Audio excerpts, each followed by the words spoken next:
Assalamualaikum warahmatullahi wabarakatuh. Perkenalkan, nama saya Nova Vina Makaza dengan NIM H062180118 dari Sistem Informasi Fakultas Sains dan Teknologi UIN Sunan Ampel, Surabaya. Berikut, kali ini saya akan menjelaskan tentang perkembangan internet dan pentingnya etika di dunia maya. Yang pertama, perkembangan internet. Awal internet di Indonesia. Berdasarkan catatan WIS, ARIN, dan APNIC, protokol internet atau IP pertama dari Indonesia adalah UINetLab dengan domain 192.41.206/24 didaftarkan oleh Universitas Indonesia pada tanggal 24 Juni 1988. Beberapa nama-nama legendaris di awal pembangunan internet di Indonesia pada tahun 1992 hingga 1994 adalah RMS Ibrahim, Suryono Adi Sumarta, Muhammad Ihsan, Robi Subiakto, Putu, Firman Siregar, Adi Indrayanto, dan Ono Wibowo. Masing-masing personal telah mengkontribusikan keahlian dan dedikasinya dalam membangun cuplikan-cuplikan sejarah jaringan komputer di Indonesia. Tulisan-tulisan tentang keberadaan jaringan di internet di Indonesia dapat dilihat di beberapa artikel di media cetak seperti Kompas yang berjudul Jaringan Komputer Biaya Murah Menggunakan Radio di bulan November 1990, juga beberapa artikel pendek di majalah Elektron Himpunan Mahasiswa Elektro ITB pada tahun 1989.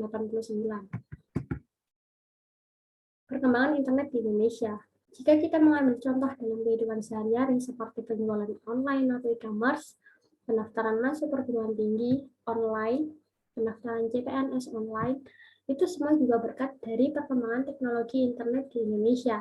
Hampir sebagian besar aktivitas masyarakat di Indonesia sudah mulai menggunakan teknologi internet. Bahkan layanan internet pun sudah mulai merambah ke pelosok desa. Contoh saja, sekarang warnet mulai bermunculan di setiap kota di Indonesia. Dengan berkembangnya teknologi, khususnya internet, maka kejahatan pun banyak berkembang dalam dunia internet yang disebut cybercrime. Misalnya, yang pernah terjadi pada penyerangan terhadap jaringan internet KPU. Adapun modusnya adalah untuk mengacaukan proses pemilihan suara di KPU. Ini merupakan bentuk tindakan cybercrime dikarenakan penyerang dengan sengaja melakukan pengacauan pada tampilan halaman tabulasi nasional hasil dari pemilu.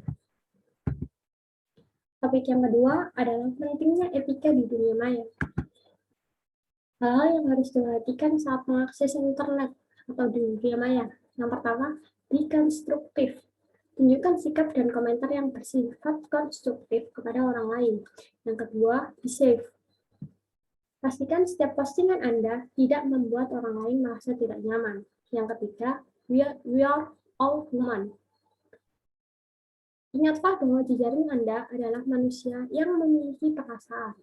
Yang keempat, freedom of speech might not exist. Batasi diri untuk memilih mana yang akan ditampilkan atau diposting dan mana yang perlu diabaikan. Yang kelima, choose your words carefully.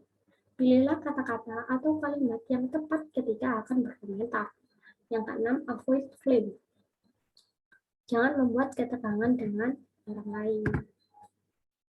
Etika di dunia maya harus dipegang teguh oleh setiap individu, khususnya generasi milenial dalam interaksi dan transaksi di internet dan media sosial. Kebebasan yang ditawarkan oleh internet adalah kebebasan yang terbatas. Batasannya yang paling nyata adalah sistem sosial dan tata kehidupan dalam lingkungan di mana kita berada. Apalagi, internet juga telah dimasuki oleh sistem ekonomi dan politik kapitalis, sehingga kebebasan dan produksi konsumsi semakin tinggi dilakukan. Sistem komunikasi sosial yang ada di media sosial sama persis dengan sistem komunikasi dalam lingkungan sehari-hari. Oleh karenanya, tata krama dan sopan santun serta nilai-nilai etis lainnya perlu dijunjung tinggi. Ya, sekian dari saya. Wassalamualaikum warahmatullahi wabarakatuh.